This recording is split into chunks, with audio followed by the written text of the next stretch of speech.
Assalamualaikum warahmatullahi wabarakatuh. Saya Miki Wardani, perwakilan dari kelompok 4.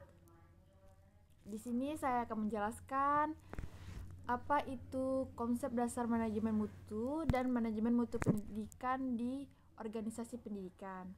Yang pertama, seperti yang kita ketahui teman-teman, apa itu pengertian manajemen mutu (OP)? Nah, mutu berasal dari kata Latin kualitas atau bisa disebut dari nilai, karakteristik, kemampuan. Setelah itu, mutu pendidikan ini adalah salah satu pilar pengembangan sumber daya manusia atau yang kita sebut SDM. Nah, SDM ini sangat penting teman-teman dalam meningkatkan suatu negara. Bahkan dapat dikatakan masa depan negara itu terletak pada keberadaan pendidikan yang berkualitas pada saat sekarang ini. Seperti di negara maju teman-teman. Manajemen peningkatan mutu pendidikan merupakan salah satu cara meningkatkan mutu yang bertumpu pada lembaga pendidikan atau pada suatu sekolah.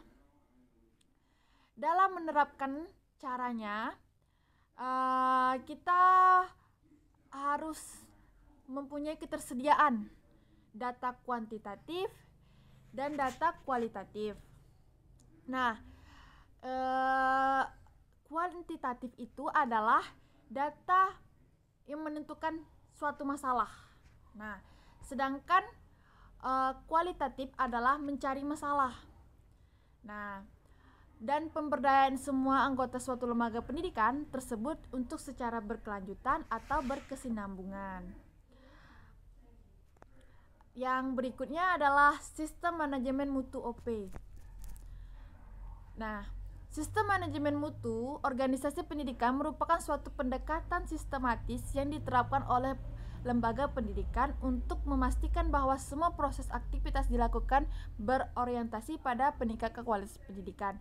Berarti, sistem dalam garis besarnya ini adalah aktivitas yang dilakukan berorientasi pada peningkatan kualitas pendidikan. Nah, berarti semua dalam sistem ini kita harus memastikan bahwa semua proses itu berjalan dengan sesuai dengan kualitas pendidikan atau kualitas di suatu sekolah. Tujuan utamanya itu pertama untuk memenuhi kebutuhan dan harapan peserta didik, tenaga pendidik, serta pemangku kepentingan lainnya. Nah, yang selanjutnya adalah sistem manajemen yang biasanya diterapkan sebagai berikut.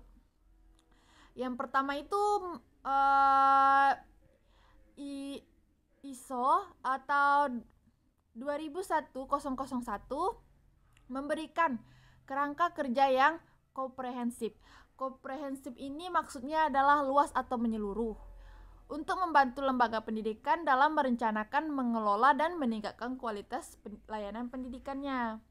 Dan yang kedua ada TKM atau dalam bahasa Inggrisnya bisa disebut Total Quality Management. Pendekatan manajemen mutu yang berfokus pada keterlibatan seluruh anggota organisasi dalam upaya peningkatan mutu secara terus-menerus. Nah, dan yang ketiga ada Six Sigma, metodologi yang berfokus pada pengurangan cacat dan variasi dalam proses.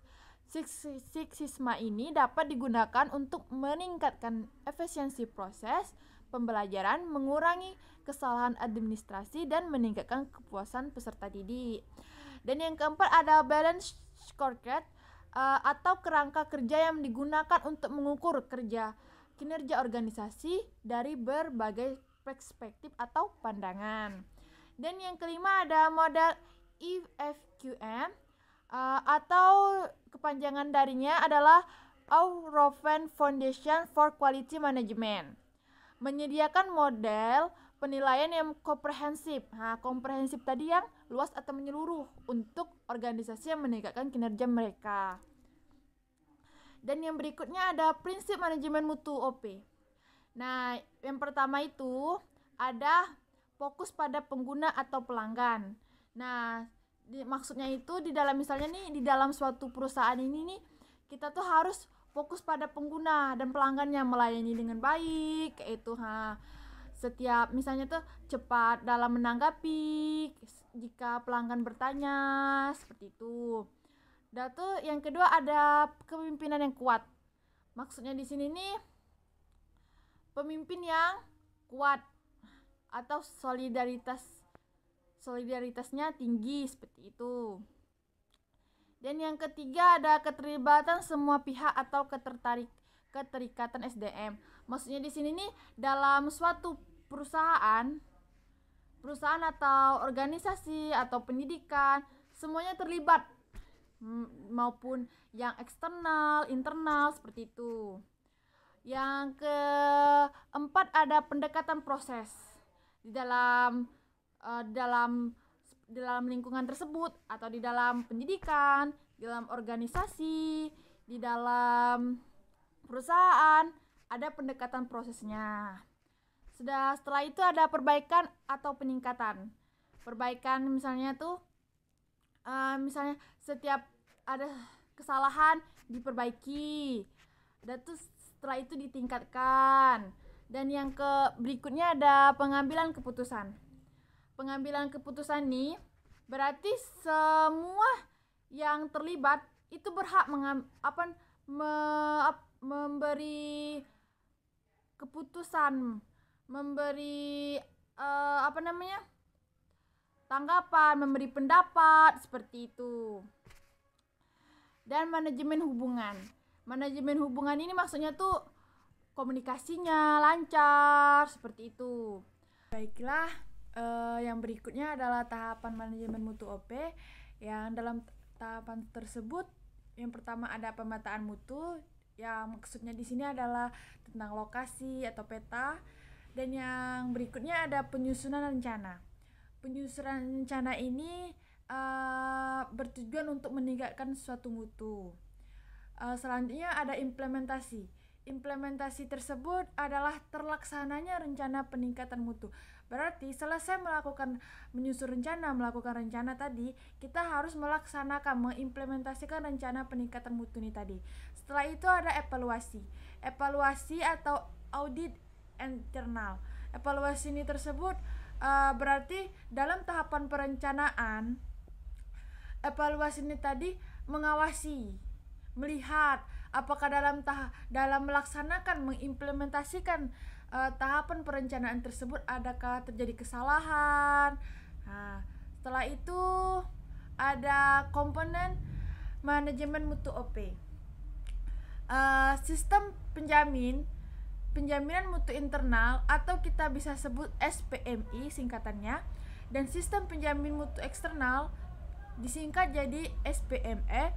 Komponen ini merupakan bagian sistem penjaminan mutu pendidikan dari dasar dan menengah. Setelah itu menurut ISO 21001, standar internasional ini memberikan pedoman untuk alat manajemen umum bagi organisasi pendidikan. Yang kedua ada kepemimpinan, ketenagaan, siswa, dan komite. Komponen-komponen ini sangat penting dalam meningkatkan mutu kependidikan. Berarti harus terstruktur. Setelah itu ada kebijakan. Kebijakan kepemimpinan kepala sekolah, infrastruktur, dan proses pembelajaran. Hal-hal ini harus diperhatikan dalam meningkatkan mutu pendidikan. Baiklah, mungkin hanya ini yang saya dapat sampaikan. Bila ada kekurangan saya mohon maaf, dan bila ada kebenaran itu hanya dari Allah. Saya akhiri dengan melafazkan wassalamualaikum warahmatullahi wabarakatuh.